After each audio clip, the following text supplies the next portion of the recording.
Bonjour Franck Hanez. Bonjour. Alors, tu es le fondateur du groupe Sopress. Ouais. Sopress, c'est 11 titres de presse. Ouais. C'est une maison d'édition de livres, des productions de films, on va en parler, donc, clips, pubs, pub. Et aussi long métrage. Ouais. Et c'est un label musical, Vietnam, des podcasts. Ouais. Alors Franck, moi je te propose de parler de l'idée, de l'exécution, des chiffres du succès et de ta routine éditoriale. On posera une question sur la routine. Alors commençons par l'idée. Alors déjà, juste pour... Alors, tu l'as beaucoup raconté, mais revenons un peu sur ce parcours parce que c'est quand même un peu étonnant. Tu fais l'ESSEC. Okay. Non, mais ça ne te destine pas à être patron de presse. Tu rentres chez EY, faire de l'audit. Ouais.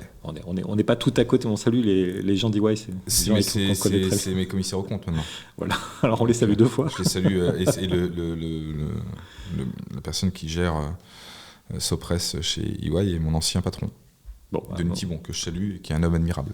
Et nous, on a beaucoup travaillé avec la direction de communication d'EY. Ah d'accord, embrassons-les deux fois.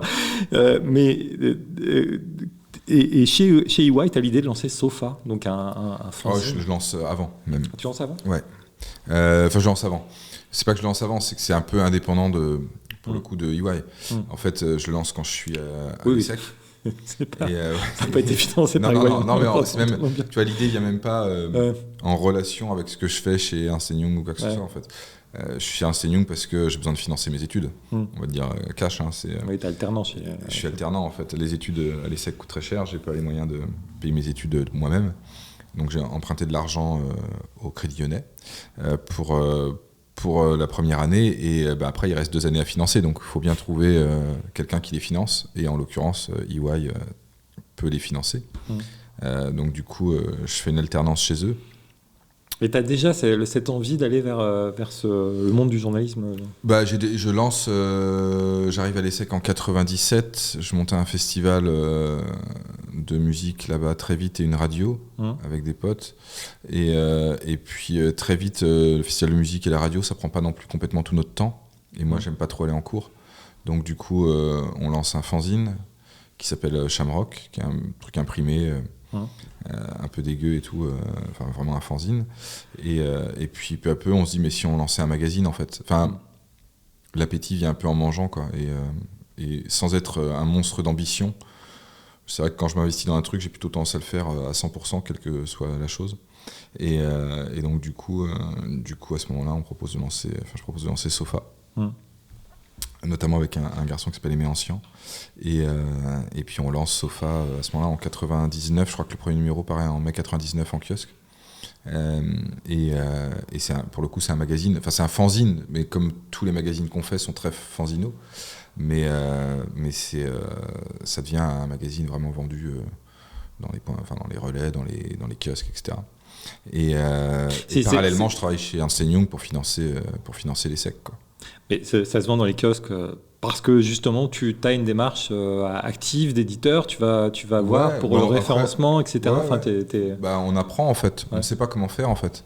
Nous on connaît rien, on lit des magazines en fait et on se dit pourquoi on ferait pas le nôtre en fait. Puis en plus à cet âge-là, t'es hyper prétentieux, encore plus que maintenant. C'est l'enfer en fait. Tu penses que tu peux donner ton avis sur tout et donc du coup on faisait un magazine de culture alors qu'on avait 20 piges en fait et on donnait notre avis sur des films, sur des disques et on a l'impression que notre avis était hyper important et en fait qu'il fallait qu'on le donne en fait, tu vois, et je me rappelle à l'époque on se refusait de parler de la société. En fait tout ce que j'ai fait après a été l'inverse de ce que j'ai fait avec Sofa. C'est-à-dire que Sofa c'était un magazine qui était qu'un magazine de critique culturelle. Je n'ai plus jamais fait de critique culturelle après en fait. Je détestais le postulat de la critique culturelle, mais même s'il y a une forme de pensée qui peut être admirable, etc. Le fait de l'avoir pratiqué et d'avoir été dans cet exercice, je trouve, assez prétentieux, m'a un peu vacciné après. C'est une espèce de prise de conscience. En fait, des fois, dans ma vie, comme ça, j'ai une espèce de prise de conscience et tout à coup, je me dis, attends, mais qu'est-ce que je fais, en fait ? Et je deviens presque l'inverse de ce que j'ai pu être. Donc, quand je faisais Sofa, j'étais vraiment un jeune con... qui allait dire ce disque c'est bien, ce disque c'est de la merde, ce film c'est bien, ce film c'est de la merde. Et on s'écharpait entre nous pour savoir si vraiment c'était bien ou c'était de la merde, etc. Plus jamais j'ai fait ça dans mes magazines après. On va pas avoir ce recuptible. Non. Non. Mais après, j'ai pas de jugement là-dessus par rapport à ce que font les autres, en fait. Les Inrocks, c'est très bien, etc., etc. C'est juste que moi, le faire, en fait, je me suis un peu dégoûté, quoi. Enfin, je sais pas comment dire, tu vois, tu te dis, mais pour qui je me prends, en fait? N'importe quoi, en fait. C'est n'importe quoi. Pourquoi je fais ça, en fait? C'est pas moi, en fait. C'est pas moi du tout. Mais en fait, des fois, t'es emporté par l'époque. Je pense qu'on était à une époque où effectivement, les Inrecuptibles étaient très puissants, etc. Il y avait les cahiers du cinéma étaient très puissants. C'était l'apogée de la critique culturelle, un peu. Enfin, en tout cas, nous, c'est comme ça qu'on le voyait. Et donc, du coup, tu te fonds dans l'époque, en fait, jusqu'à te rendre compte que ça te convient pas. Et du coup, tu changes. Et puis, tu crées ta propre époque. Et puis, c'est mieux. Enfin, c'est mieux. Pour toi, c'est mieux. Et alors, en 2003, tu lances SoFoot, donc SoPress. Et tu le lances avec 490 €. 450, ouais. 450 €. Ouais, mais doublé, j'ai vu. € chacun. J'ai compris que tu avais eu un prêt généreux de la Société Générale. 450 €. Ouais. Enfin, non, ils nous ont proposé on l'a même pas accepté, mais ils nous ont proposé de nous prêter 100% du capital. Donc 450 €. 450 €. Bon, quand tu lances, tu as déjà l'idée de monter un groupe de presse ou non? On est vraiment dans une logique, essayons un coup. Ouais, c'est pour se marrer, en fait. Ouais. En fait, ça démarre un peu toujours comme des blagues. C'est-à-dire qu'à partir d'un certain moment, ça devient... c'est une activité un peu à côté, quoi. Moi, j'avais un métier. Donc, à l'époque, je travaillais chez Culture Pub, donc l'émission sur M6. Et c'était une émission sur M6. Aujourd'hui, ça n'existe plus, mais à l'époque, c'était une émission sur M6. Et donc, je me dis, tiens, j'ai envie de lancer un magazine sur le foot. Hop, on lance un magazine sur le foot, quoi. Je me pose même pas la question de savoir si ça va durer. Pour moi, ça va durer 5 numéros, et puis voilà, mais on sera amusé, et on aura fait des vannes, et c'est très bien, en fait, c'est une blague. Et puis, après, tu te prends vite au jeu, en fait. J'ai ce petit souci d'être un peu intense. Et donc, du coup, je m'y colle vraiment, et en fait, ça commence à prendre, et puis peu à peu, tes potes rejoignent l'aventure, ta famille rejoint l'aventure, et ça devient autre chose, en fait. Ça devient ta vie, en fait. Et tu as déjà ce ton dès le premier numéro de SoFoot, donc avec les fameux 3H, tu l'as souvent expliqué. Oui, il y a déjà un peu ce ton. Après, c'est mal dégrossi et c'est très mauvais. Les premiers numéros sont assez mauvais, de SoFoot, enfin, sont même très mauvais. Ouais. Très très mauvais pendant quelques années, c'est pas bon, quoi. Si on le relit aujourd'hui, c'est nul à chier. De quel point de vue? De tous les points de vue. Journalistiquement, c'est assez faible. En termes de storytelling, c'est assez faible. Il y a juste un peu... il y a ce que les gens appellent le décalage, qui est déjà présent. C'est-à-dire qu'en fait, on a déjà une façon de... il y a une vision, en fait. C'est-à-dire qu'on voit déjà le foot différemment. C'est-à-dire qu'à l'époque, le foot est vraiment vu sous le prisme des résultats, et la presse est une presse très factuelle, et qui raconte le foot de manière hyper factuelle, avec des résultats et des faits, blessures, carton jaune, carton rouge, voilà. Enfin, bon, ça va pas beaucoup plus loin. Et nous, on arrive avec l'envie de raconter des histoires et de voir le foot comme un phénomène de société, ou comme un reflet de la société. Donc, du coup, la vision, elle est déjà un peu différente, en fait. Même si c'est mal fait, il y a déjà un petit truc qui dit « Ah, différent ». Donc les gens disent « Ah, c'est décalé, c'est super, c'est décalé ». Et je déteste ce mot, mais la vérité, c'est que c'est un peu en décalage, effectivement, par rapport à ce qui se fait à l'époque. Et donc, c'est comme ça qu'on marque notre territoire, en fait. Et puis après, on a 2-3 petites idées un peu malines, à un moment donné, qui font que ça prend, quoi.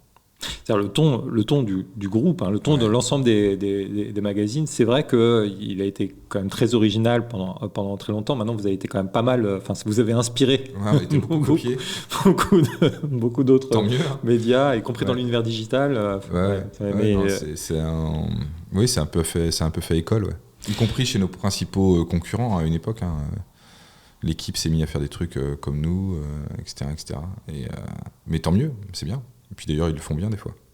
Et d'ailleurs, le panorama du foot a quand même pas mal changé. Je pense justement, tu parles de l'équipe, avec l'équipe TV, tu as du foot tous les soirs, sur 3 heures ou 5 heures même. Si tu as toutes les chaînes possibles et imaginables, tu peux avoir du foot toute la journée, j'ai l'impression. C'est devenu insupportable. Ça pose ça vous gêne Moi, ça me gêne à titre personnel, parce que du coup, ça me donne plus envie de regarder le foot, parce qu'il y en a trop, en fait. Et que ce qui était bien, c'était le côté sacré. Moi, j'aime bien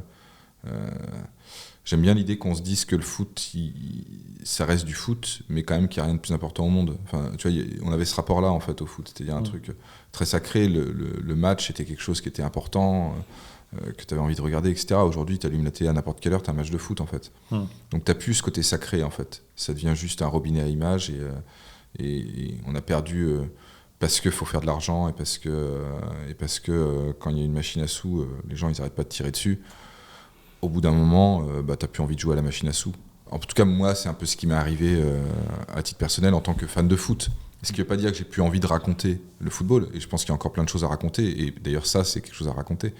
Mais à titre perso, je ne regarde plus les matchs comme je pouvais les regarder avant, quoi. J'ai plus cette espèce de moment où tu te dis « Oh là là, attends, il y a un match mardi, ça, je ne vais pas le rater. » Là, il y a un match le lundi, le mardi, mercredi, jeudi et vendredi. Donc... Oui, monsieur. Alors, il y a une date importante dans l'histoire de Sopress, et je pense, en tout cas, vu de l'extérieur, c'est 2015, lancement de Society, dont vous avez fêté cette année le 200e numéro. Je crois que c'était en mars 2023. C'est mieux que moi. Je ne sais plus. J'ai pas une grande mémoire des dates. Alors, moi, je veux bien qu'on s'arrête un instant, bien comprendre comment naît Society. Comment tu as l'idée ? Il y a une prise de risque quand même. C'est plus une envie. C'est une envie ? Ouais, il n'y a pas vraiment une idée. Il y a plutôt une envie qui se mûrit pendant pas mal de temps. Parce qu'en fait, je pense qu'avec Stéphane et Marc, notamment, donc Stéphane Régy et Marc Boger, on a envie de lancer Society assez tôt quand même. Je dirais 2012, un truc dans le genre. Où on se dit, tiens... Là, il y a de la place pour nous, en fait. C'est-à-dire qu'on voit un peu la façon dont les news magazines et les magazines culturels s'orientent. Et on se dit, on a une carte à jouer, en fait. C'est-à-dire qu'il n'y a personne qui parle de la société comme nous, et il n'y a personne qui la regarde comme nous. Peut-être qu'il serait temps de le faire. Sauf que ça demande beaucoup d'argent. C'est-à-dire que le lancement de SoFoot, on a pu le faire avec 450 €, et ça s'est construit petit à petit, mais moi, je ne me suis pas payé pendant 3 ans. Les journalistes n'ont pas été payés pendant 1 an et demi. Enfin, tu vois, c'était un truc de potes. Ouais. D'ailleurs, je dis journaliste, mais en fait, c'était quatre potes, en fait, il n'y avait pas grand monde. Et on faisait ça vraiment pour se marrer, en fait. C'était vraiment comme tu ferais du basket après tes cours, etc. Donc, c'était un peu différent, là. On commençait à être plus grand. C'était quel budget, à peu près ? Le lancement de Society ? Ouais. Je ne sais plus, mais c'est énorme. C'est énorme, c'est 1 million d'euros. C'est 1 million d'euros ? Bah oui, parce que tu recrutes beaucoup de gens. Donc c'est pareil. Puis tu as le marketing aussi. Et puis tu as le marketing, là, on a beaucoup... Tu peux plus panteler. Surtout, l'époque, quand on lance en 2015, il n'y a plus de magazines qui se lancent quasiment. Il y en a 2 qui vont se lancer à peu près en même temps que nous. Les 2 vont mourir en très peu de temps, alors qu'ils ont beaucoup de moyens par rapport à nous. Moi, c'est Hebdo, c'est ça ? Ouais, il y a Hebdo et il y a... je ne sais plus comment il s'appelait l'autre. Je ne sais même plus comment il s'appelait, tu vois. Mais bon, ils se lancent, tu vois, avec force marketing et puis etc. Tu vois, tu te dis waouh, ok. Et ils se plantent complètement. Et nous, on se plante pas. Je pense parce qu'on a un ton. Sur un format quinzomadaire.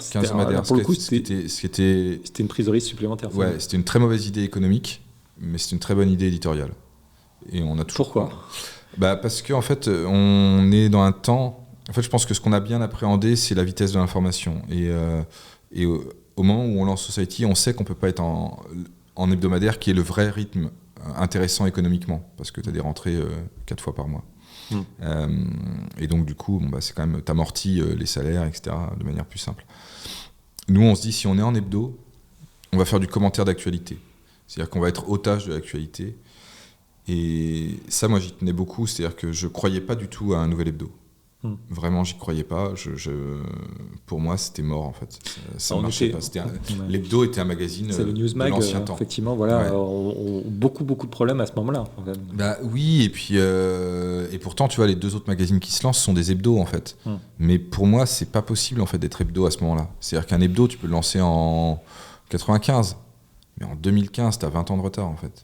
T'es à la rue complètement, quoi. Et donc, du coup, on se dit quinzomadaire, c'est un bon rythme. C'est-à-dire que tu es quand même en prise avec l'actualité, tu es quand même en prise avec ce qui se passe dans le monde, t'as pas l'espèce de froideur et de tiédeur d'un mensuel.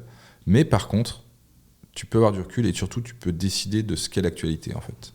Ton actualité. Donc, tu peux vraiment faire la différence. C'est-à-dire que, au lieu d'être otage de l'actualité, c'est toi qui vas pouvoir dire, pour moi, en ce moment, c'est de ça dont je veux parler. Et pas autre chose. J'ai le droit de m'affranchir de l'actualité chaude, puisqu'elle est traitée partout ailleurs. Donc, je vais raconter quelque chose qui est de l'époque, parce que c'était ça qui nous intéressait dans le fait d'être un quinzomadaire, c'était quand même d'être dans l'époque et de ne pas être un mensuel un petit peu hors du temps, etc. Donc, on voulait quand même être dans l'époque et dans l'air du temps, mais pouvoir la traiter à notre façon. Mmh. Et je pense que ça a été la bonne idée éditoriale, en fait. C'est-à-dire que c'était presque quelque part, notre ligne éditoriale, c'était d'être quinzomadaire. C'était déjà en soi une ligne éditoriale.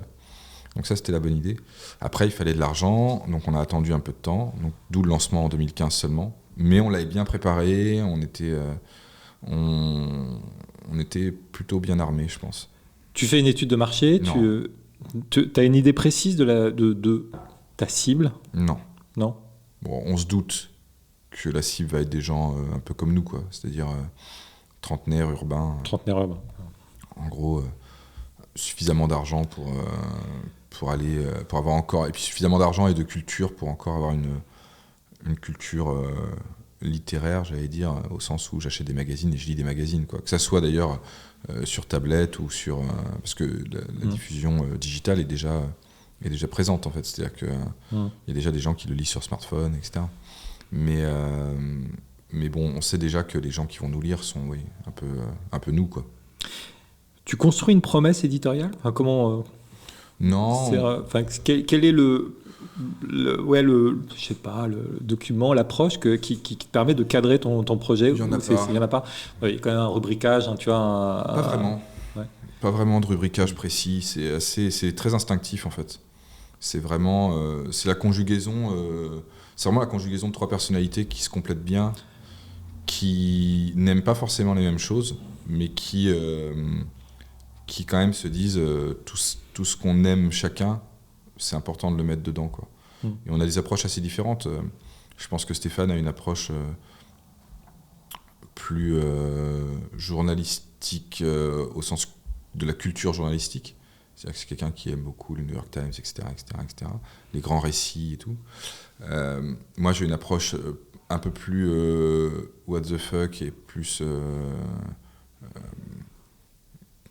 coup de poing dans l'époque, que d'aucuns pourraient dire actuel. La référence pourrait être actuelle, que j'avais jamais lu, mais en tout cas, c'est ce qu'on nous a souvent dit. C'est un peu le nouvel actuel. On vous a beaucoup comparé à actuel. Il se trouve que j'avais jamais lu, mais Jean-Michel Bizot. Avec Jean-François. Jean-François Bizot, et donc, fondateur de Radio Nova. Et donc, moi, je pense que j'avais un peu plus ça dans mon ADN et dans ma façon de voir le truc, mais sans d'ailleurs vraiment connaître actuel, et sans non plus être un proche de Bizot. Mais j'avais plus ça. Et puis Marc, il a quelque chose de très, pareil, tendance de l'époque, mais avec une approche presque plus servicielle, presque plus orientée vers les lecteurs et les lectrices, ce qui est quelque chose d'assez important aussi. Et qu'on n'a pas forcément avec Stéphane. Nous, on a vraiment une logique plutôt d'offre. Et Marc, il a tendance à prendre en compte un peu ce que peut être la demande et à se dire, ça peut être bien qu'à un moment donné, on rende service aux gens et qu'à un moment donné, ils puissent y trouver quelque chose de pratique. Et donc, tu conjugues les trois et à la fin, tu arrives à avoir la promesse de Society, quoi. Mais c'est vraiment... c'est très, très intime, en fait. Et le côté un petit peu, effectivement, à l'instinct, tu peux l'illustrer peut-être avec cette anecdote sur la première une que vous avez conçue, en fait. Parce que tu l'as raconté à l'occasion du numéro 200, je crois. C'était l'enfer. Vous ne saviez pas qui mettre en une. En fait, on arrivait à notre promesse éditoriale était tellement riche, finalement, et touffue, qu'on n'arrivait pas à trouver un incarnant. C'est-à-dire pour nous, il n'y avait pas une personnalité au monde qui pouvait incarner à elle seule ce qu'on voulait raconter, en fait. Oui, je t'ai entendu dire, personne ne méritait d'incarner à lui tout seul pour nous, le projet. Donc on se disait, vous avez qu'à mettre Zuckerberg et tout. On se disait, non, Zuckerberg, il a des facettes qui peuvent pas du tout être Society, etc. Vous avez qu'à mettre machin, non. Bon, enfin bref, personne ne trouvait grâce à nos yeux. Et donc, du coup, on galérait un peu quand même. C'était vraiment dur. Et le soir du bouclage, on n'avait toujours pas de couve, en fait. Ce qui aurait pu être un petit accident industriel. Alors, si on... Non, on allait droit dans le mur. Ouais. Et ma fille était malade, je crois. Enfin, je sais pas. Je suis repassé chez moi. Et donc moi j'habitais dans le 18e et nos bureaux étaient dans le 11e. Donc je suis parti chez moi. Il était très tard. Et je pars chez moi pour coucher ma fille. Et puis j'endors ma fille et tout. Et je me dis, bon allez, je retourne au bouclage. Je repars au bouclage en taxi. Et dans le taxi... Cyril Fourmi, qui est un des DA de Society, enfin de Sopress, un des DA historique, directeur artistique, pardon, historique, il m'envoie un SMS avec une couve et en me disant et un truc comme ça, et qui est une couve, ce qu'on appelle nous maintenant une couve multi-entrée, qui est un peu inspirée des affiches de boxe des années 60. Et je vois le truc et franchement je me dis bingo, c'est ça, et j'ai les larmes aux yeux, quoi. Je me dis putain, c'est mortel. Et j'arrive au bureau et je le prends dans mes bras et je dis putain, tous les titres en fait principaux de. Ouais, on a mis tous les titres. En fait, on a fait une couve sommaire, quoi. C'est-à-dire qu'on a mis tout le sommaire sur la couve, quoi. Sauf qu'au lieu de le faire de manière, parce que ça pouvait exister un peu dans la presse, c'est-à-dire que la presse People peut avoir ça un peu. Voici, Closer, etc. Ils ont un peu ça, tu vois. Ils mettent une certaine presse un peu militante, Marianne, tout ça pouvait avoir un peu ce truc-là aussi. Mais tous le font de manière assez moche, en fait. Je vais être un peu dur. C'est ça, c'est pas graphique. Non, ouais, graphiquement, c'est dégueulasse, quoi. C'est vraiment... ça n'a aucun intérêt. Et là, lui, il avait transformé ça dans un truc qui était assez beau, je trouvais. Après, tout ça est très subjectif, hein, effectivement. Je présente déjà mes excuses auprès des gens de Voici et de Marianne qui vont m'insulter. Je vais encore me faire des amis. Mais ouais, tout à coup, il y a une approche qui est... qui a un peu de gueule, je trouve. Avec finalement une idée qu'on va garder de numéro en numéro, un peu dans la culture Libé d'ailleurs, c'est travailler ces unes. Alors, pas avec la même approche, mais travailler les unes. Alors on enregistre en décembre 2023, celui qui vient de paraître sur les 50 ans du rap. De ce point de vue-là, c'est un bon exemple. C'est très travaillé, c'est une couverture qui est vraiment magnifique. Oui, on bosse beaucoup nos couvertures. Ouais. Bon, on bosse beaucoup tout court. C'est important pour déclencher l'acte. Ça contribue en fait l'acte d'achat. Ça déclenche l'acte d'achat, ça c'est sûr. Et puis surtout, c'est important pour créer un sentiment d'appartenance. Enfin, je veux dire, comme les gens se reconnaissent un peu à leurs vêtements, etc., bon là ils se reconnaissent un peu aux couves de magazines qu'ils achètent. C'est pas anodin, quoi. En fait, on fait pas un produit de consommation lambda. En fait, c'est un produit qui a un affect très fort, en fait. Je pense que les gens qui lisent Society, ils le lisent même pas comme les autres magazines, en fait. C'est-à-dire que ça devient leur magazine, en fait. Et ça, c'est hyper important. Et l'attachement qu'ils ont au magazine, il n'est pas le même que l'attachement qu'ils peuvent avoir à un magazine, j'allais dire, de flux, où toutes les couves sont basées sur le même modèle, et où tu as un truc un peu de routinier, etc., etc. Nous, il y a ce qu'on appelait... Enfin, nous, chez nous, parce qu'on aime bien les formules à la con, on disait que c'était un peu le marketing de la surprise. Mais il y a un truc où, à chaque numéro, tu te dois de... surprendre. Il y a un petit côté balayette où le lecteur il se dit ah, les salauds ils m'ont eu. Okay. Je vais te raconter une histoire. C'est pas plus tard qu'hier. Moi, j'étais à un relais pour justement m'acheter les derniers numéros de Society SoFoot, quel je suis par ailleurs. J'ai été longtemps abonné et j'envisage de me réabonner. Il y avait à côté de nous personne. Pas dans les trentenaires urbains, sans doute urbains, mais un peu plus âgés. Pas dans le rayon. Il se tourne et dit ah, Society, les 50 ans du rap, ah, je prends. Ah. C'est les 3 phrases que j'ai entendues. Bravo. Ça m'a permis de voir où était Society, parce que je le cherche. Et dans cette phrase, il y a tout. Il y a Society, c'est-à-dire la promesse, le ton. On comprend qu'on va me raconter les histoires un peu différemment. Les 50 ans du rap, donc, qui sort, qui jaillit, en fait, finalement, la couve qui réussit. Et je prends. Je trouve que c'est... Non, mais je pense que ça fonctionne beaucoup comme ça. Mais tu vois, ça vaut ce que ça vaut, je te le dis. Typiquement, aujourd'hui, tu regardes la presse. La presse, elle décide de faire quoi cette semaine ou là, en ce moment, c'est Gabriel Attal. En gros, on fout Gabriel Attal en couverture et nous, on arrive et on met les 50 ans du rap. Avec de nombreuses interviews avec dedans aussi bien de Kendrick Lamar à Snoop Dogg en passant par Diams et Jay-Z ou Drake, mais donc le truc est très ambitieux et touffu, il fait 200 pages, franchement c'est un numéro je pense qu'il faut absolument avoir, mais on arrive avec un truc qui est alors je vais utiliser un discours un peu marketing, mais qui est disruptif, quoi. C'est-à-dire qu'on n'est pas otage de l'actualité, qui serait de dire ok, en ce moment le mec dont il faut parler c'est Gabriel Attal, qui est sans doute un sujet très intéressant, mais nous on se dit, ce qui nous intéresse là aujourd'hui, c'est que c'est les 50 ans du rap et on a envie de faire un truc fort sur les 50 ans du rap, et on fait 200 pages assez monstrueuses et c'est la contre-programmation aussi. Ouais, c'est un peu la contre-programmation, et avec toujours en plus une envie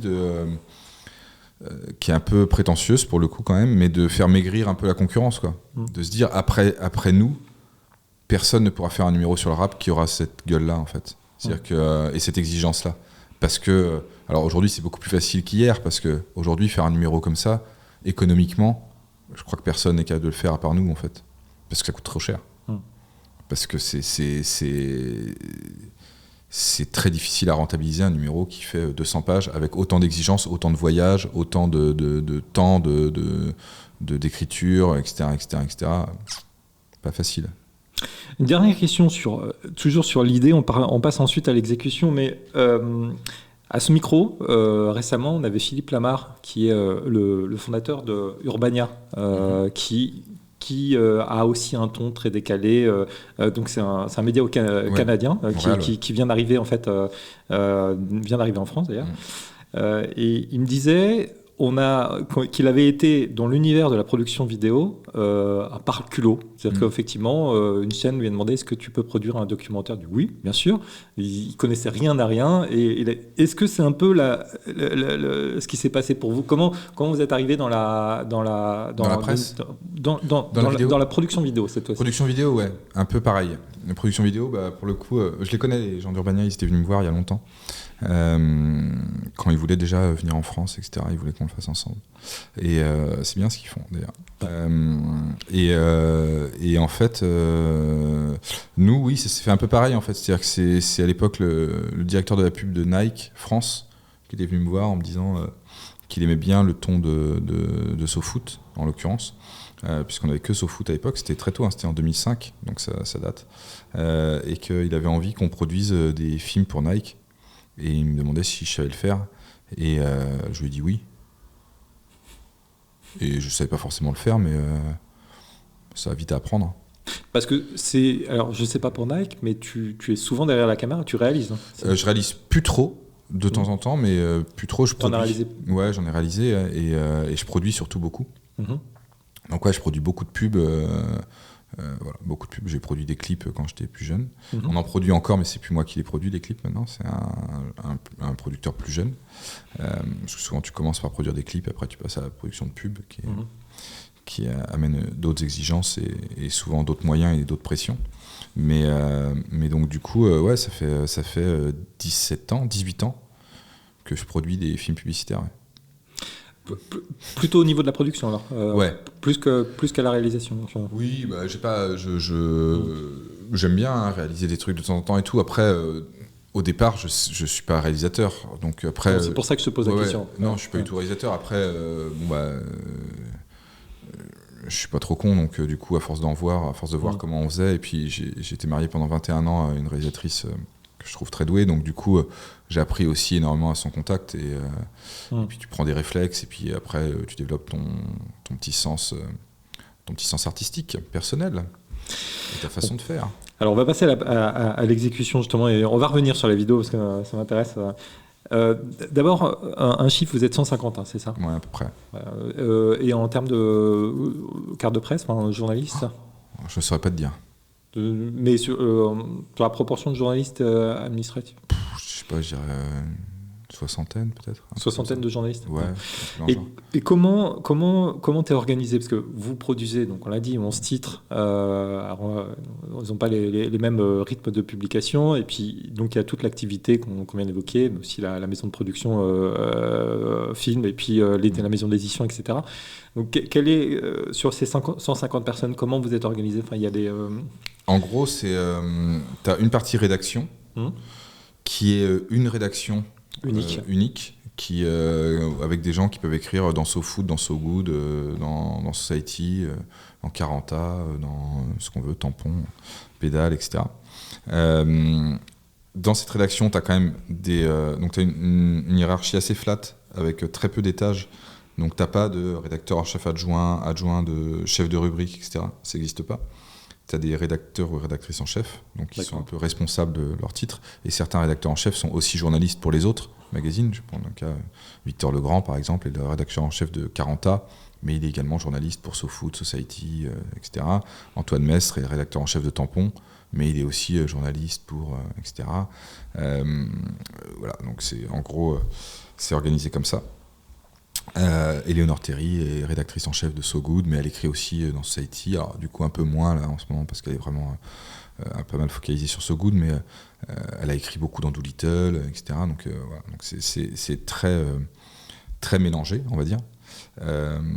Et puis donc ça c'est la partie rédaction. Après tu as une partie production, donc où là ça se mélange moins, c'est-à-dire que tu as des directrices de production, tu as post-production, des monteurs, on a notre propre atelier qui fabrique nos décors, on a la directrice de casting interne, etc. Ça représente combien de personnes, cette partie production? Je sais pas, une quarantaine peut-être. Ah oui. Tout compris. C'est une belle boîte de production. Bah oui. De gens qui... Alors ils sont pas tous salariés, il y en a qui ne sont pas salariés mais qui vivent que de nous. Tu vois, par exemple... l'atelier de décor, ils font que nos décors en fait. Ils travaillent que pour nous. Pour les publicités, là. Ouais, la directrice de casting, elle travaille que pour nous parce qu'en fait, on a tellement de flux, on a tellement de projets qu'ils n'ont pas l'occasion de travailler pour d'autres en fait. Parce que du coup, on leur amène tellement de projets à l'année qu'ils n'ont même pas de jours de repos, quoi. Donc, ça devient difficile de travailler pour d'autres. Mais, on connaît ça. Puis il y a d'ailleurs, les talents sont souvent, sont peut-être de plus en plus, je ne sais pas quel est ton avis, aussi en freelance. Souhaitent être un peu indépendants. Eux, je ne sais pas s'ils le souhaitent ou pas. D'ailleurs, ça dépend peut-être des gens, mais le fait est qu'effectivement, quand tu travailles dans la production audiovisuelle, tu es souvent intermittent du spectacle. C'est le principe, quoi. Donc voilà. Après, nous, c'est vrai qu'on aime bien. Mais c'est la tradition de Sopress, c'est qu'on aime bien travailler avec les mêmes personnes, que ce soit dans la durée, quoi. Donc, de la manière que les gens qui étaient là il y a 20 ans, quand on a lancé Sopress, sont toujours là. Joachim Barbier, Chérif Guémour, Stéphane Régis, Marc Boger, etc. Ils sont toujours partie prenante de l'aventure. Et que les gens, il y a peu de turnover chez nous, en fait. Les gens, ils restent vachement. Parce qu'on fidélise beaucoup et parce que c'est important pour nous de garder les gens, parce que quand tu bâtis quelque chose sur le ton intérêt, c'est pas que les gens ils viennent, ils fassent une pige et ils se barrent écrire ailleurs en fait, parce que ça tu dilues ton ton en fait, donc c'est mort. Nous on avait envie que les gens restent chez nous, donc on a tout organisé pour que quand les gens ils viennent et qu'on a envie de les retenir, on puisse les retenir. Après on n'a pas forcément envie de retenir tout le monde, mais quand on a envie de retenir quelqu'un, on arrive à le retenir en fait. Et donc, si on poursuit sur l'organisation, et la maison d'édition, le label sont... ça, c'est peu. C'est tout peu. C'est de petites équipes. C'est une personne. D'accord. Maison d'édition, il n'y a pas vraiment de personnes dédiées, d'ailleurs. Enfin, c'est Eric, pour le coup, qui s'en occupe peut-être un peu plus, avec Brieux, qui s'en occupe beaucoup aussi. Et puis, maintenant, il y a Stéphane et Pierre qui s'en occupent pas mal. Donc, c'est 4-5 personnes mais qui sont par ailleurs... salariés pour autre chose, soit parce qu'ils sont directeurs du développement, directeur général, rédacteur en chef de Society, etc. Donc ils se retrouvent à bosser sur la maison d'édition, mais il n'y a pas de salariés en propre sur la maison d'édition. Après, on a une salle de concert, on a le Trabendo qui emploie un certain nombre de gens. Ouais. On a des activités dans le podcast qui emploient un certain nombre de gens. On a plein d'activités. On a tellement d'activités différentes que du coup, ça fait plein de petites cellules. Sur la partie rédaction, est-ce que tu as une cellule d'investigation? Non. Non. Alors, on va tout de suite faire référence tout de suite à deux grands coups quand même récents. On t'en parle tout le temps. Xavier Dupont de Ligonnès, 2 fois 40 pages dans 2 numéros, un coup, un vrai coup de presse en fait. Avec, tu l'as vendu à combien? 450 000 exemplaires. 450 000 exemplaires. Là où ta diffusion, c'est d'habitude. C'est la moitié. Et c'est un dixième. Un dixième. 45, voilà. Enfin, c'est 50 000 quoi. 45 000, 50 000. Donc c'est vraiment un intérêt incroyable. Et puis plus récemment, ma Fédé va craquer donc, en septembre dernier, qui a déclenché l'affaire de Le Gret, puis qui a conduit après à son éviction, comme on le sait. Et Florence d'autres. Et Florence Ardin, parce que c'était d'ailleurs c'était elle qui. C'était plus sur elle l'article en fait. L'article était plus sur la gestion au quotidien de la Fédération française. Et une gestion assez dure. Et Noël Le Gret, il était mentionné un peu au passage en fait. Et après, c'est plutôt le jeu des reprises qui a généré, qui a provoqué un peu le truc. Mais au départ, Noël Le Gret, il est présenté comme un type aux méthodes anciennes, espèce de bon papy sympa, mais lourd et un peu un peu old school, une espèce de mec qui, s'il est un peu torché, peut devenir un gros cochon. Tu vois, un peu. Vous publiez quand même des SMS, voilà, on voyait déjà. Mais tu vois, c'est pas non plus. C'est rien qui relève du pénal, quoi. C'est-à-dire qu'on dit c'est pas un violeur, quoi. C'est pas un agresseur sexuel, c'est juste un mec lourd. Qui vit dans une autre époque en fait. Dans votre article. Ouais. Et c'est devenu par le jeu des reprises un agresseur sexuel, etc. Mais c'est pas nous par exemple, jamais on ne dit ça en fait. C'est juste que le jeu médiatique aujourd'hui est fait de telle manière qu'il faut absolument créer des buzz, des machins, des trucs. Et donc les gens ils prennent les petites phrases, ils les isolent, ils les sortent, ça devient des gros titres et puis et le mec s'est retrouvé avec un truc sur le dos qui finalement n'avait pas grand-chose à voir avec ce que nous on avait décrit, mais qui a provoqué des enquêtes du ministère, etc., qui d'ailleurs n'ont rien conduit, je crois, pénalement. Enfin, je voudrais pas. Les enquêtes sont en cours, je sais pas. Ouais, il y a encore des enquêtes en cours, je crois, et tout, mais je crois pénalement, il est à peu près tranquille, mais oui, ça a provoqué son licenciement et en tout cas son éviction. Parce qu'il n'était pas salarié, donc... T'as l'air de le regretter quand tu dis tout ça, non ? Non, je regrette toujours le jeu médiatique autour, en fait. En fait, je trouve que la façon dont les médias reprennent les différentes enquêtes, mais je regrette aussi la façon dont les autres médias ont repris ce qu'on avait fait sur Xavier Dupont de Ligonnès, parfois. France Dimanche, notamment, qui faisait des couves en disant « Révélation sur Xavier Dupont de Ligonnès », ils faisaient juste des copier-coller de notre article. Vous avez été beaucoup pompé. Bon, c'est toujours un peu dérangeant, quoi. Je me dis, putain, est-ce qu'on est vraiment obligé de... En fait, je pense que si le journalisme était un peu plus respecté par les médias, il y aurait moins de fake news, il y aurait moins de défiance vis-à-vis du journalisme, et tout se passerait un peu mieux, en fait. C'est-à-dire que si les gens étaient un peu concernés par le travail qu'ils font et n'étaient pas juste dans une recherche de profit rapide, ça irait mieux en fait. Et donc je regrette toujours un peu la façon dont les enquêtes, ou en tout cas le travail qu'on peut faire, où on y met finalement beaucoup de nous et de sérieux et d'application, et on essaie d'être le plus juste possible. Quand à côté c'est repris et galvaudé et sali, je regrette, ouais. Alors, juste sur l'investigation, tu n'as pas une... chacun est en charge de chacun peut devenir enquêteur. En 2023, tu lances SoFood Club. Donc, pour les... Je relance, en fait. En vrai, on l'avait déjà lancé. On l'avait lancé 10 ans avant, en fait. Au début, ça s'appelait SoFood Junior. Et puis après, on l'a rebaptisé SoFood Club, genre... 3 ou 4 ans après, je pense, ou peut-être 5 ans. Et ça marchait pas trop mal, mais en fait, on n'arrivait pas à toucher notre cible. En fait, bizarrement, on touchait des adultes. Ah oui, c'est embêtant. Un peu chiant. Pour un magazine qui est censé toucher des kids. Les ados, ouais. Enfin, on touchait quelques kids, mais c'était assez complexe, la diffusion, parce qu'en fait, on savait pas faire un magazine pour enfants, en fait. C'était pas notre... Et là, tu l'as lancé avec Bayard. C'est pour ça, en fait, à un moment donné, Comme les chiffres étaient assez stables et ni très haut ni très bas, c'était un peu sous le radar, donc en fait je checkais pas des masses. Et puis un jour on s'est mis à regarder vraiment ce que c'était, ce qu'on faisait quoi. On a fait une sorte de petit, pas d'audit, mais tu vois, on a regardé des trucs et on s'est dit ah ouais, en fait on écrit des pavés de 15 000 signes pour des gamins de 10 piges, pas sûr. Parce que c'est la culture du groupe Sopress. Hein. Ouais, nous, très sur les longs formats. On a une culture du format long, etc. Et donc du coup c'est vrai que c'était pas très adapté en fait aux enfants. Et on s'est dit comment faire pour que ça soit adapté aux enfants. Et peut-être rapprochons-nous de gens qui savent le faire. Et on s'est rapproché de Bayard en fait. Et on fait tout à 50-50. C'est un vrai partenariat très équitable. Et en vrai, ça cartonne. Depuis qu'on l'a relancé, c'est super en fait. Et d'ailleurs, en vente kiosque. Et d'ailleurs, c'est un modèle que tu as pas mal, hein, le lancement de magazines en partenariat avec d'autres. Alors les autres, c'est un peu différent parce qu'en fait. Je pense par exemple à Sofim, je crois. Sofim, c'est pas vraiment un partenariat, c'est vraiment une boîte qu'on a en commun. En fait, on a monté une boîte à 50-50. Et pareil pour Doolittle. Mais on a 2 magazines comme ça qui sont en fait des coéditions.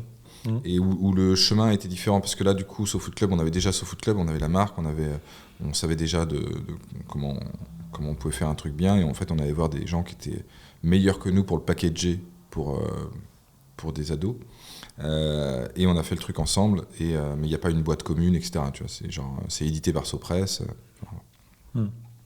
En revanche, pour Doolittle ou pour Sofilm, c'est différent. À chaque fois, c'est des personnes qui sont venues me voir, qui portaient déjà une idée du projet, donc en l'occurrence pour Doolittle, Anne-Charlotte Verminck, qui est venue avec l'idée de faire un magazine sur les enfants, pour les parents, et elle avait même déjà peut-être le titre, où on l'a trouvé, je sais plus, enfin bref, je crois que c'est les DA du magazine qui l'avaient trouvé, en référence aux Pixies, et en fait, moi j'ai accepté de financer Doolittle au départ, et Doolittle après a fait son chemin, et continue d'exister, etc.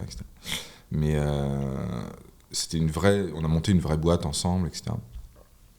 Pour Sofim, c'est pareil. Sofim, c'est un type qui s'appelle Thierry Lounas, qui avait une boîte de distrib qui s'appelle Capricci, qui était un ancien écaillé du cinéma, et qui voulait lancer le SoFoot du cinéma. Et donc, en fait, sur les conseils d'un écrivain qui s'appelle François Bégodeau, qui était un mec qui connaissait bien et qui est très fan de cinéma, et que je connaissais aussi très bien, du coup, qui lui a dit appelle Franck, ce sera plus simple. Et en fait, quand il m'a appelé, je lui ai dit ok, partant pour faire un magazine sur le cinéma, et on l'a fait en coédition. Et So Good, qui est le dernier exemple un peu dans ce genre de modèle qu'on a. En 2020. Ouais, ce qui est encore un peu différent, ça a commencé un peu comme le partenariat avec Bayard, c'est-à-dire que c'était Ulule qui est venu nous voir, donc une plateforme de crowdfunding, et qui est venu nous voir en nous disant on voudrait parler des gens qui chez nous, des porteurs de projets qui chez nous portent des projets à impact, et on pense qu'il y a quelque chose à raconter, etc. So Good, c'est sur les gens inspirants. Ouais, voilà. Ça. Et nous, quand ils sont venus avec ce projet-là, on leur a dit ouais, bof, pas trop intéressant. Et puis on y a réfléchi, on s'est dit si on le tourne un peu différemment, parce que juste faire des portraits des porteurs de projets d'Ulule, ça nous intéressait pas trop. Mais par contre, faire un magazine qui raconte toutes ces personnes qui essaient de faire de ce monde un monde meilleur, là on s'est dit là il y a peut-être un truc à raconter qui peut être cool, et qui peut être un magazine, sans être le magazine de l'optimisme et des bonnes nouvelles, quand même un magazine qui voit plutôt le verre à moitié plein qu'à moitié vide, ce qui n'est pas toujours le cas de la presse et des médias en règle générale. Donc on s'est dit là il y a un petit truc à faire qui peut être vraiment chouette, et qui peut être inspirant pour les gens, etc. Et donc on a monté So Good comme ça, et après So Good est devenu une boîte quand les gens chez Ulule qui portaient le projet ont décidé, parce qu'au début c'était un partenariat avec Ulule, 50-50, on partageait les coûts, on partageait les recettes, etc. Assez simple. Et du coup, on a un peu compliqué l'affaire en montant carrément une boîte qui s'appelle So Good, où là, Sopress a des parts, mais aussi des gens d'Ulule avaient des parts, etc. Enfin, ont des parts, etc. Voilà. D'accord, on va revenir sur le modèle économique, justement, ça m'intéresse qu'on creuse un petit peu cet aspect des partenariats. Là, le 23 novembre 2023, tu as lancé Degen. Ouais. Et d'ailleurs, plutôt en digital. Ouais, que en digital. Que en digital, ouais. C'est nouveau. Sur un lancement pur digital. Pur digital, ouais. On a SoFoot.com, et on a Trash Talk sur le basket. Mais SoFoot qui est adossé au magazine. Magazine, quand même, papier. Trash Talk, c'est pareil, on a investi dans Trash Talk, mais ça existait avant qu'on arrive. En fait, ça a été monté par deux gars super, et juste on a apporté un peu d'aide à un moment. Degen, ouais, c'est peut-être notre premier média purement digital. Alors du coup, moi, ça m'inspire 2 questions. C'est le modèle du groupe de lancer en permanence des nouveaux titres. Et puis sur le digital, tu disais, il y a encore pas longtemps... il faut beaucoup d'argent pour... Google, c'est grand. Ouais, c'est vrai. Alors après, Degen, là où c'est un peu faussé, c'est que c'est adossé à SoFoot, en fait. D'ailleurs, ça s'appelle Degen by SoFoot. Ouais. Et en fait, c'est le... T'as déjà des équipes. Ouais, et puis c'est un prolongement en fait de ce qu'on faisait sur SoFoot, mais juste orienté avec. C'est lifestyle. Hein, ouais, c'est sport et lifestyle. Et donc l'idée, c'est de faire un support qui parle de la mode dans le foot, ou du foot et de la mode, mais ça va des crampons au maillot en fait. Donc c'est un peu une sorte de soccer bible, un peu plus culturel, enfin qui a un peu plus de culture foot. Et voilà, donc du coup. C'est pas comme si on lançait from scratch, quoi. C'est-à-dire qu'on on a déjà des réseaux sociaux qui sont assez puissants en fait. Dès le départ, en fait, ça va très vite parce que on a SoFoot derrière qui pousse et donc du coup, ça prend assez vite en fait. Et là, l'idée, c'est de permettre de rentrer dans l'univers SoFoot à d'autres types d'annonceurs aussi, en termes de modèle économique. Oui, en fait, c'est juste un pan de la culture foot qu'on a toujours un peu traité dans SoFoot, mais pas mis en avant, en fait. Et on s'est dit que la culture maillot, la culture crampon, etc., c'était quelque chose qui existait. Qui était, on aurait dû lancer des gains il y a 10 ans, en fait. On a juste un peu 10 ans de retard par rapport à ce qu'on aurait dû faire. Mais on s'est dit qu'il était temps de le faire quand même. Et puis les équipes étaient mûres chez nous. Après, le problème des réseaux sociaux et compagnie chez nous, c'est que ça nécessite souvent des incarnants. Et que nous, il n'y a pas du tout une culture de la mise en avant, en fait. C'est-à-dire qu'on n'a pas du tout ce profil, au départ, chez nous, de gens qui aiment se mettre en avant, se mettre devant la caméra, etc. Donc il a fallu que ça vienne. Et là, maintenant, ça y est, on commence à être un peu mûr pour ça. Donc on a nos propres influenceurs, maintenant. Tu as fait monter des influenceurs internes. Prenons quelques instants pour discuter de comment vous bossez avec les marques. Alors, dans le numéro des 50 ans du rap, par exemple, on va trouver... Azerty, qui est donc un supplément réalisé donc effectivement en partenariat ou plutôt pour Google. En fait. C'est pas nous qui le faisons, c'est Google qui le fait. C'est nous, Google qui le fait. Vous le distribuez en fait. Il est juste asilé, ouais. D'accord, ok, très bien. Comment alors revenons sur l'activité d'abord. Ça représente quel volume l'activité avec les marques si on regarde sur le chiffre d'affaires. Qu'est-ce qu'on appelle l'activité avec les marques? Parce que du coup, tu as la production de pub qui est une activité avec les marques. Voilà, par exemple. Ça représente beaucoup. Ouais. Ça représente quasiment la moitié du chiffre d'affaires. D'accord. Ça représente 10 millions du d'euros, groupe. quoi. Ouais. D'accord. Donc ça, c'est les pubs qu'on produit. Là, en ce moment, je sais pas, on produit des pubs pour Leclerc, pour Free, on en produit plein. Enfin, on produit des pubs tout le temps. En fait, on produit entre 50 et 70 films de pubs par an. Donc, on est un gros producteur de pubs. Comment vous êtes organisé? Vous avez des concepteurs rédacteurs? Non, on n'est pas une agence. Ouais, nous, on est vraiment une production. Donc, c'est-à-dire le travail de conception est fait c'est pas le nôtre. par un Publicis, etc. Voilà. Publicis, BETC, voilà. Buzzman, Rosa Paris. Enfin, et on vient vous voir pour votre production. On va pas retrouver le ton Sopress dans les pubs que vous... On va le retrouver un peu parce que souvent on vient nous chercher pour des visions qui sont souvent assez humoristiques, on va dire. Donc, en tout cas en comédie, on est assez fort. Donc on vient beaucoup nous chercher pour la comédie. Et pour ce qu'on appelle le craft, c'est-à-dire le fait de vraiment prendre soin de l'image, de la direction artistique, etc. Donc on peut retrouver aussi dans Society, en fait, pour notre côté finalement un peu petit, la broderie, quoi. Enfin, on est vraiment des petits artisans, en fait. Et donc cet artisanat-là un peu soigné, qu'on peut mettre dans nos magazines, etc. On le retrouve dans notre façon de produire. Donc je pense qu'on vient aussi nous chercher pour ça. Et puis pour le fait qu'on est capable des fois, avec des moyens qui sont plus ceux des années 80, ou de réaliser des choses qui paraissent, où il y a ce qu'on appelle une production value dans le langage de la prod, c'est-à-dire tu viens avec un budget et en fait quand tu vois le film tu te dis qu'il y a le double de budget en fait, et c'est pas le cas. Donc on est assez bon pour transformer, pour upgrader ce qu'on nous propose. Sublimer en fait le budget à l'image. On se débrouille pas mal là-dessus, et puis parce qu'on produit beaucoup, donc on a des réflexes et on a des équipes fidèles, et c'est pareil, il y a très peu de turnover, les gens ils restent vachement, et même les équipes qui sont des freelances veulent beaucoup bosser avec nous, donc du coup on a des pools de gens avec qui on travaille quand même très très souvent, et qui sont des gens de qualité, donc qui ne mégotent pas sur la qualité, donc du coup ça donne des prods qui sont pas mal généralement, et donc ça représente beaucoup d'argent. Et après tu as ce qu'on fait avec les marques, content marketing, enfin le brand content, ouais. Et ça représente beaucoup moins. Ouais c'est petit, mais c'est petit. Ça représente quoi à peu près, tu vois? Je sais pas, ça dépend un peu des années, quoi. Ça représente entre 1 et 2 millions d'euros max, quoi. D'accord. 2 millions d'euros. Donc là, on parle de magazine, par exemple, que vous allez faire pour une marque. Ouais, ou là, par exemple, qu'est-ce qu'on fait ? On fait le magazine de la Massif, par exemple, qui s'appelle Vous. On a fait le livre des 35 ans d'Avas. On fait... à une époque, on faisait une chaîne de contenu pour Ubisoft, qui s'appelait GTV, qui s'est arrêtée. On gère les réseaux sociaux de Spotify. Tous les réseaux sociaux de Spotify, c'est nous. En France en tout cas. On fait du conseil pour des réseaux sociaux d'autres marques. Et c'est piloté avec la rédaction aussi ? Non, c'est beaucoup. Enfin, pour Spotify, il y a carrément une équipe entière qui est dédiée vraiment aux réseaux sociaux de Spotify. Donc après, on a aussi des community managers, on a aussi des gens qui sont plutôt dans le contenu de réseaux sociaux. On a aujourd'hui un truc qui s'appelle SoStudio, qui est vraiment un studio de production dédié aux réseaux sociaux, donc avec lequel on produit un média qui s'appelle Mytho, qu'on a lancé aussi là cette année, qui est un média qui lutte contre les fake news, et donc qui du coup est un média purement digital. C'est aussi SoStudio qui produit les vidéos de dégaine, etc. Donc tous les trucs les contenus un peu courts.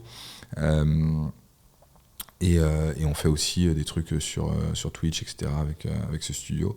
Et puis pas mal de trucs pour des marques diverses et variées.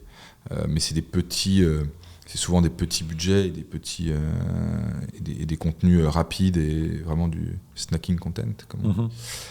Donc ça on a des équipes pour le faire, et qui sont pas les équipes purement éditoriales de Sopress, mais qui des fois sont en lien. Des fois il y a des passerelles qui se font. Parce qu'il faut retrouver un peu la patte, c'est pour ça qu'on vient vous chercher aussi. Ouais. Voilà. Mais après, c'est ceux qui veulent le faire le font. Il y en a que ça intéresse, il y en a que ça intéresse pas. Donc après, il y a heureusement ou malheureusement, je sais pas, assez peu de contraintes quand tu bosses à Sopress. Et donc du coup, si t'as pas envie de le faire, tu fais pas en fait. Après, il y en a qui ont envie de le faire pour des raisons purement économiques aussi des fois. Et puis il y en a qui ont envie de le faire pour des raisons d'intérêt, parce que ça les amuse et qu'ils ont envie de faire des trucs un peu différents.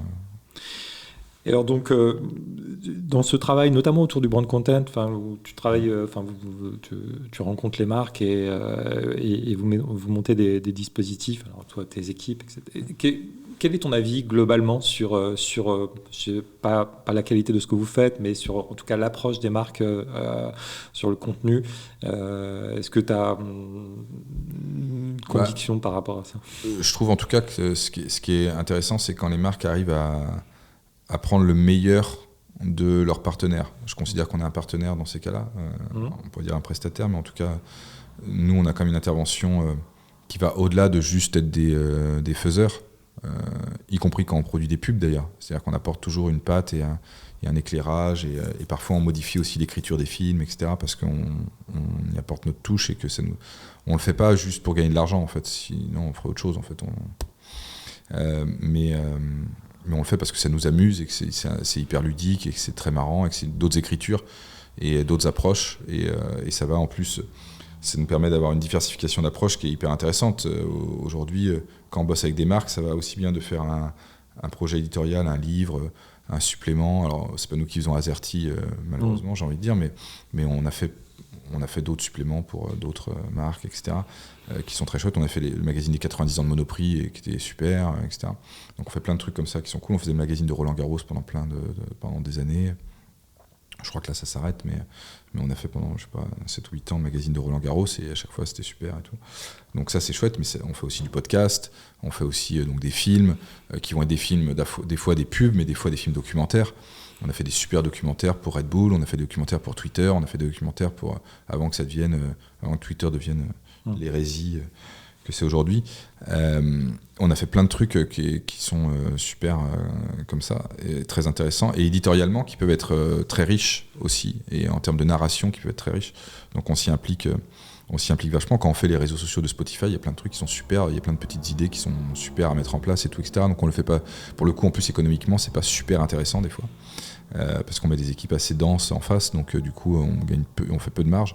Mais par contre, c'est assez enrichissant et assez drôle, etc. Donc tant que les marques sont dans des logiques comme ça de partenariat, ou en tout cas elles se disent ok, je vais aller voir Sopress et je pense que c'est le bon interlocuteur et je viens pas pour faire pipi sur le terrain, mais juste parce que j'ai l'impression qu'il va se passer quelque chose avec eux, et notre marque plus eux, ça va donner un truc qui va être super.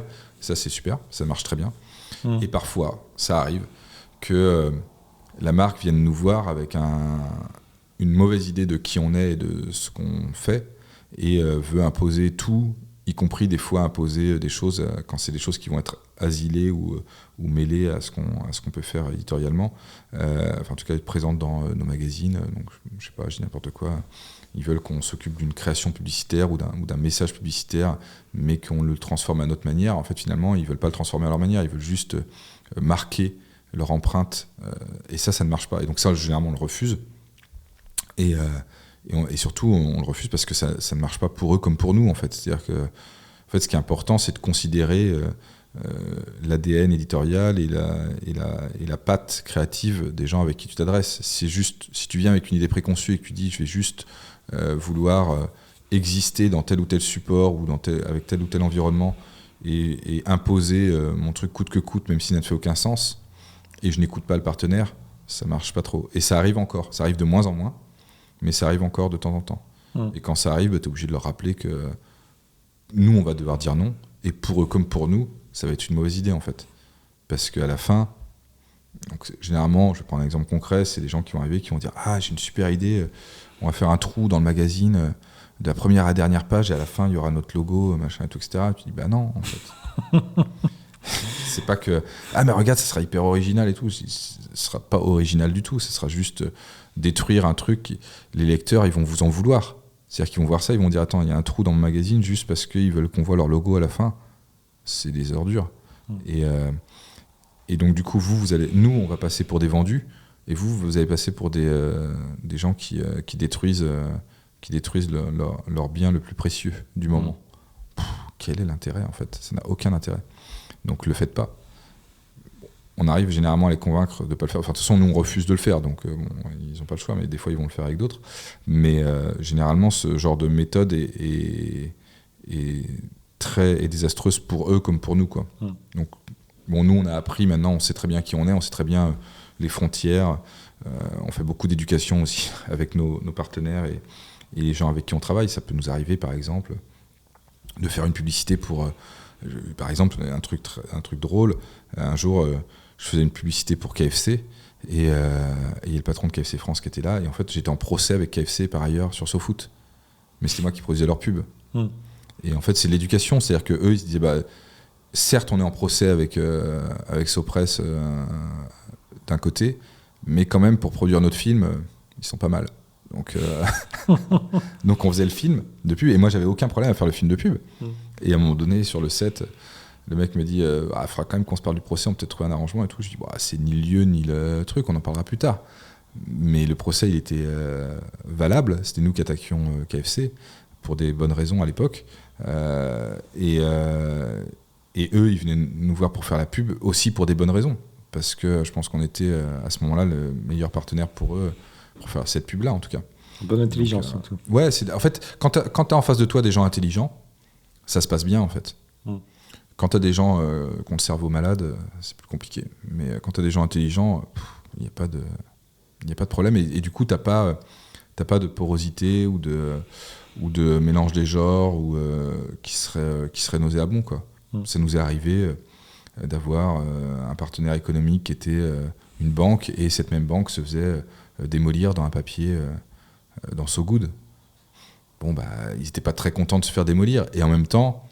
T'as perdu des clients, justement ? Ça m'est arrivé, ouais. Ça m'est arrivé, ouais. Bah, le procès de la FFF, par exemple, l'article sur la FFF, m'a fait perdre 2-3 clients, ouais. Sur le moment. Après, ils reviennent. Mais je préfère les perdre. Je savais qu'en le faisant, je perdrais des clients. Mais je préfère le faire parce que je veux pas contraindre la liberté des journalistes et puis qu'on est indépendant et qu'il n'y a aucune raison que des intérêts dits supérieurs viennent entraver le travail qu'on fait. Donc on fait notre boulot. Et puis si effectivement il y a des gens qui estiment que du coup ils veulent plus travailler avec nous parce que ça les a froissés, j'ai envie de dire c'est leur problème en fait. Moi j'estime que quand on travaille pour quelqu'un, c'est une chance pour cette personne-là en fait de travailler avec nous.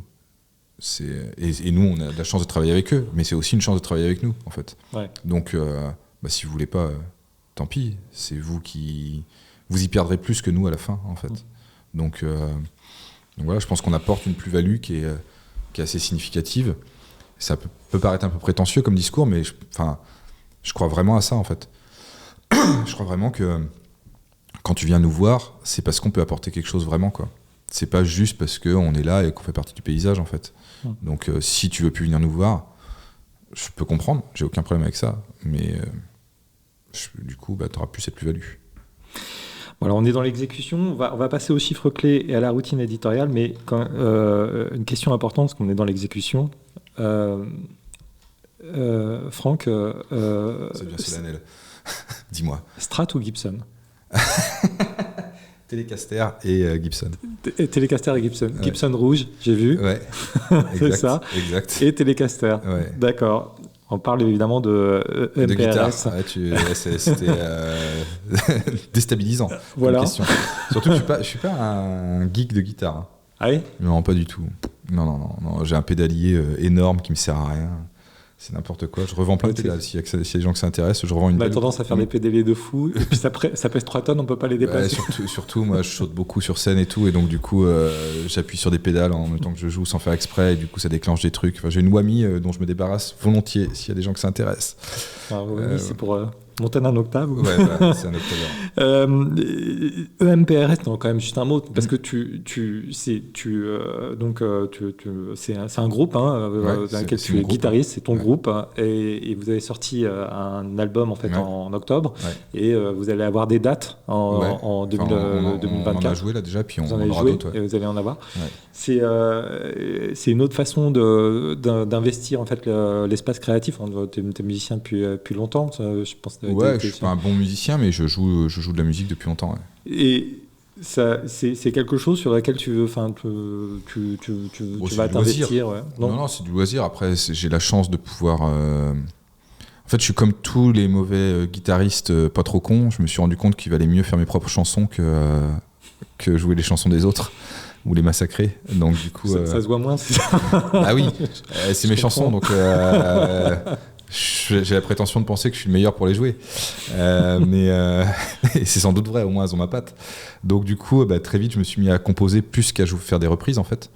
Et donc du coup, c'est toi qui composes? Ouais, c'est moi qui compose. D'accord. Enfin, okay. on compose avec un pote qui s'appelle Lucas. Mais Lucas, c'est le chanteur, c'est ça? Non, c'est l'autre.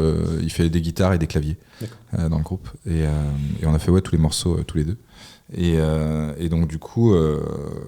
Ouais, je compose, puis je composais avant pour d'autres groupes, etc. Mais j'ai toujours fait mes petites chansons qui valent ce qu'elles valent, hein, mais c'est mes chansons, quoi. Et donc voilà, et là, en petit riff sympa.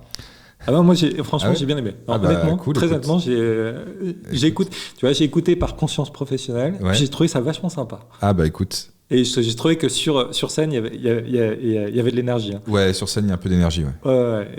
Et puis... On n'est pas là pour enfiler les perles. On oublie d'être mauvais dans la production des vidéos aussi. Le petit clip de la scène. Alors, je ne sais pas si ça a été fait par tes équipes, mais c'est sympa. Oui, nos clips sont pas mal. Ouais. Après, même avec peu d'argent, pour le coup, on a ce petit avantage-là, c'est qu'on sait faire des clips. Donc du coup, on a des clips pas mal, je trouve. C'est cool. En tout cas, bon. Alors, je reviens sur Sopress. En tout cas, voilà, bravo quand même pour MPRS. Écoutez MPRS sur Spotify aussi. Sur Spotify, c'est mon client. Ouais, on va mettre les liens. Sur Spotify. Les chiffres du succès, donc 150 permanents. Enfin, ouais, 150 ETP, ouais. Pardon ETP. C'est équivalent temps plein. Équivalent temps plein, 150, oui, c'est tout à fait. Sur 50 ETP, en termes de diffusion, l'ensemble des magazines ou juste magazine par magazine je vais dire Society, je crois que c'est 50 ou 55 000, je sais plus.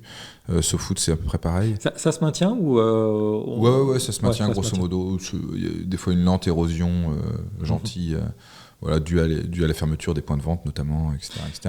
Mais non, globalement, ça se maintient. Puis on arrive toujours un peu à compenser. On remet le poids du corps là où il faut pour que ça passe. Donc des fois, on rappuie un peu plus sur l'abonnement et on est un peu plus agressif. Et quand on sent que les kiosques, quand il y a beaucoup de points de vente qui ferment, par exemple, on réinvestit le champ de l'abonnement. Voilà. Et puis après, l'époque fait aussi que de plus en plus de gens s'abonnent à des formats digitaux, à la lecture digitale, donc sur tablette ou sur smartphone. Et comme on a un lectorat assez jeune par rapport à la presse, c'est-à-dire que la presse, normalement, a un lectorat assez âgé, de 55, 60 nous, on a plutôt un lectorat qui est entre 30 et 45 ans, donc avec des gens qui ont encore qui ont des usages de l'époque, quoi. Donc du coup, on est assez bon en lecture digitale. Je pense qu'on est un des plus gros éditeurs chez Caféine ou ce genre de plateforme, quoi. Donc voilà. Et après, je connais pas par cœur toutes les diffusions de chaque magazine, je vais pas te mentir. Mais les deux plus gros, c'est Society et SoFoot. Ouais.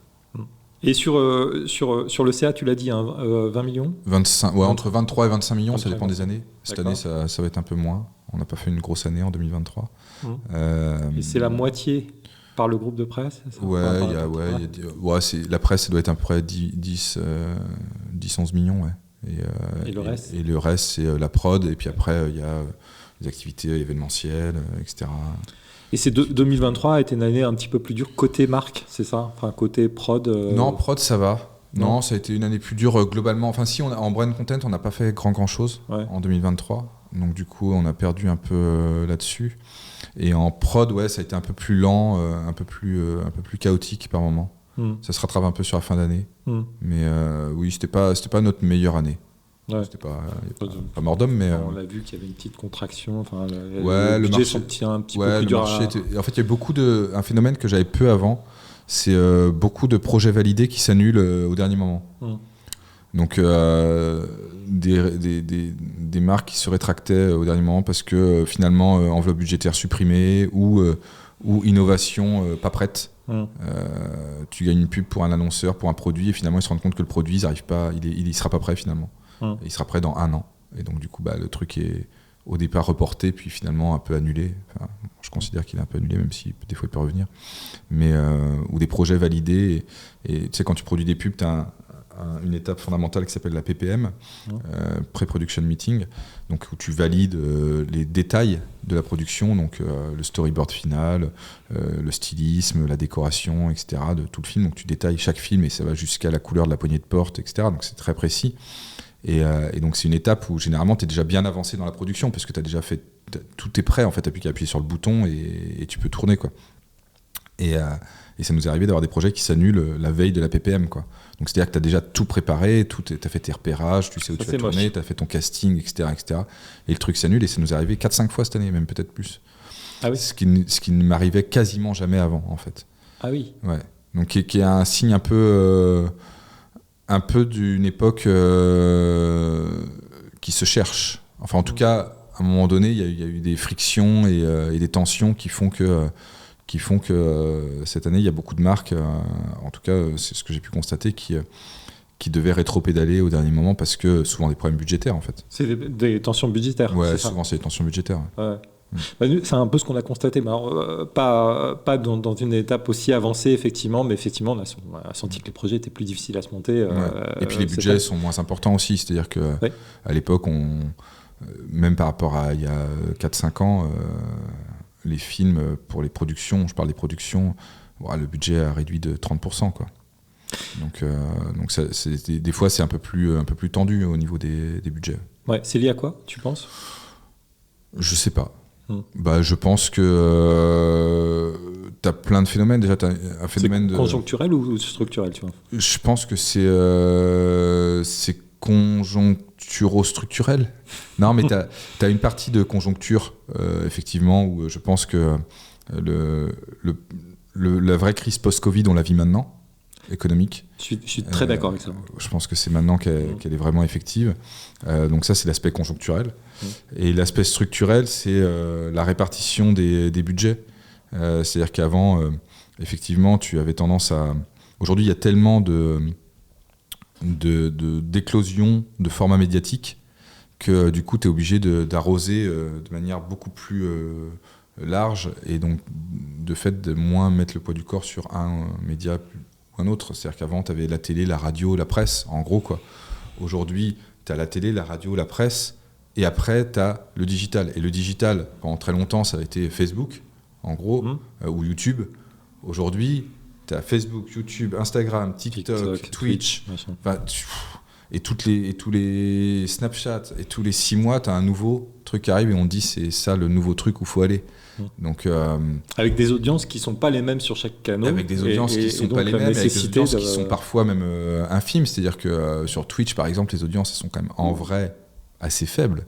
Mais les gens peuvent t'as des marques qui peuvent dépenser des sommes incroyables. Tu vois, tu vois, je me rappelle à un moment donné, moi je me suis retrouvé à produire des formats pour Facebook Live où il y avait des gros budgets pour un truc où il n'y avait personne. Facebook Live, il n'y a personne, en fait. Enfin, tu vois, il n'y avait personne. Et les mecs mettaient des ronds de ouf pour aller sur un truc où il n'y avait personne, parce qu'il fallait y être, en fait. Et donc ce truc-là fait qu'il y a un peu un syndrome de l'époque, en fait. C'est-à-dire qu'il y a la course à qui sera la meilleure innovation pour créer des communautés et pour avoir des audiences. On mesure beaucoup les choses à l'audience plus qu'à leur rentabilité. Et donc, du coup, c'est un peu hasardeux, parfois. Et justement, toi, en 2024, tu vois quoi comme priorité est-ce que ça va jouer autour d'un canal ? Par exemple, tu parlais de Twitch, peut-être. Quel est le sujet pour toi en 2024 ?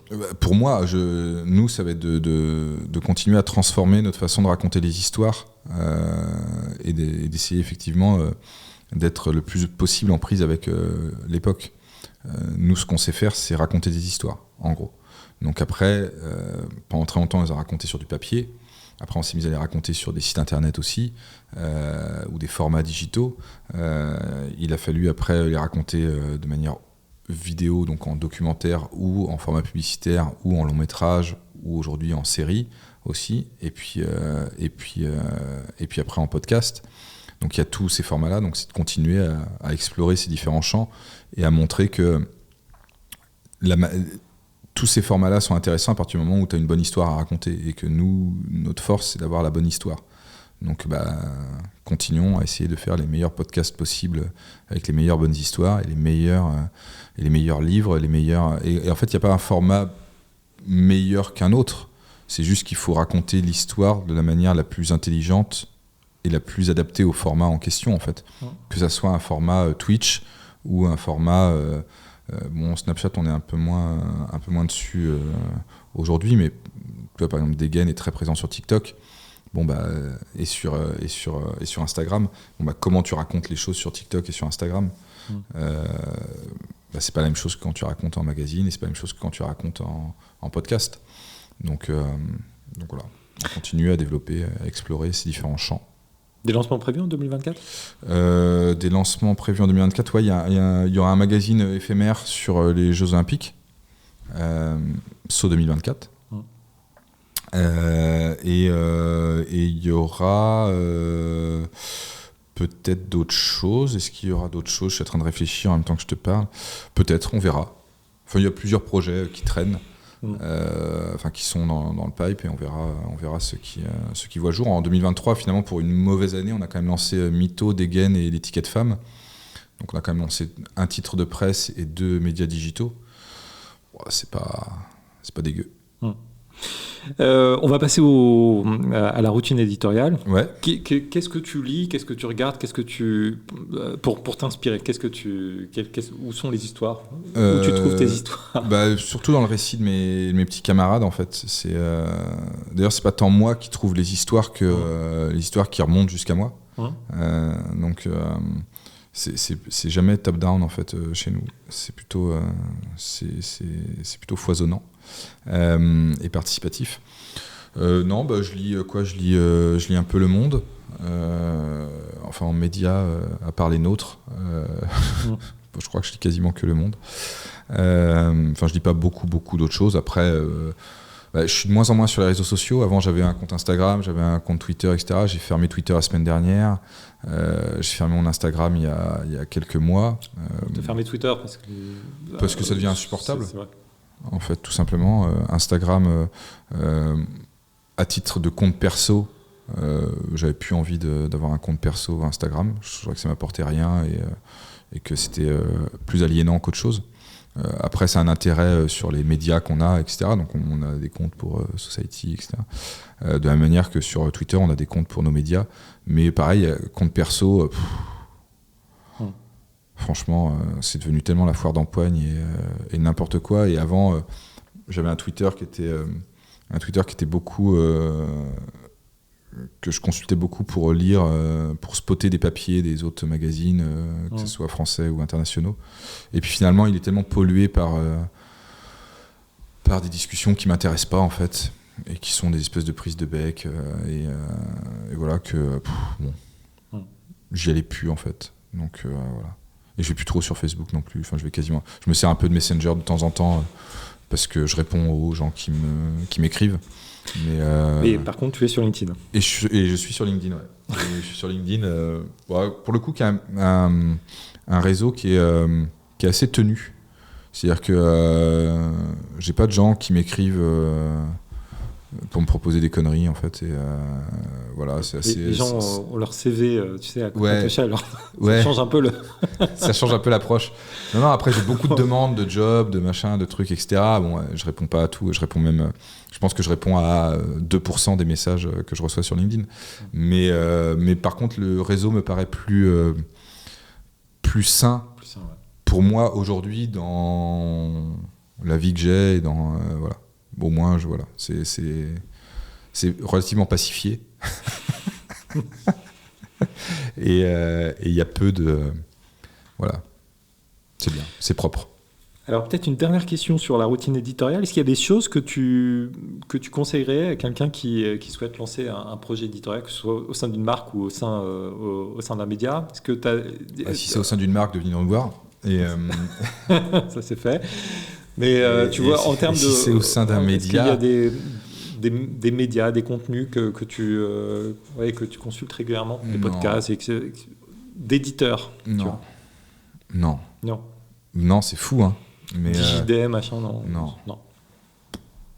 Non, mais en plus, j'ai pas le temps, en fait. C'est-à-dire que déjà, ma vie est super remplie, en fait. Enfin, j'ai pas beaucoup de temps... j'ai même pas beaucoup de temps pour moi. Donc non, et puis je sais pas, j'ai jamais eu ça en fait. C'est-à-dire que même avant de lancer des magazines, je lisais pas beaucoup de magazines autres en fait je sais pas, je me nourris pas beaucoup je me nourris de ce qui se passe dans le monde et de ce que je vois dans la rue et de ce que je vois avec les gens que je côtoie, etc., qui sont d'ailleurs de milieux assez différents. J'ai la chance d'avoir des amis et des connaissances dans plein de milieux très différents. Et j'aime bien ce côté un peu caméléon que je peux avoir. Je suis à l'aise à peu près dans tous les milieux. Enfin, c'est-à-dire, je peux être dans un milieu très populaire et dans un milieu très guindé. Et moi, je vais pas changer du tout, ni de vêtements, ni quoi que ce soit, mais je vais être assez à l'aise en fait. J'ai pas d'inhibition en fait. J'ai suffisamment confiance en moi pour me dire que et je pense suffisamment d'attention envers l'être humain.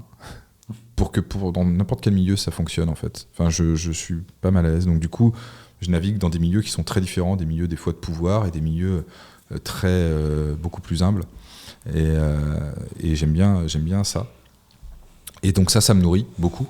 Donc la rencontre avec les gens, et ça beaucoup. Mais je lis pas beaucoup de choses, je regarde pas la télé, je regarde des fois des séries ou des trucs comme ça, mais pas énorme en plus, vraiment peu. Je lis des livres, et voilà. Qu'est-ce qu'on peut te souhaiter, Franck, pour 2024 ? Beaucoup d'amour. Alors, beaucoup d'amour. Non, mais voilà. Du plaisir. Quand même, c'est essentiel. Hein. On vit qu'une fois. Et ben, du plaisir, des concerts.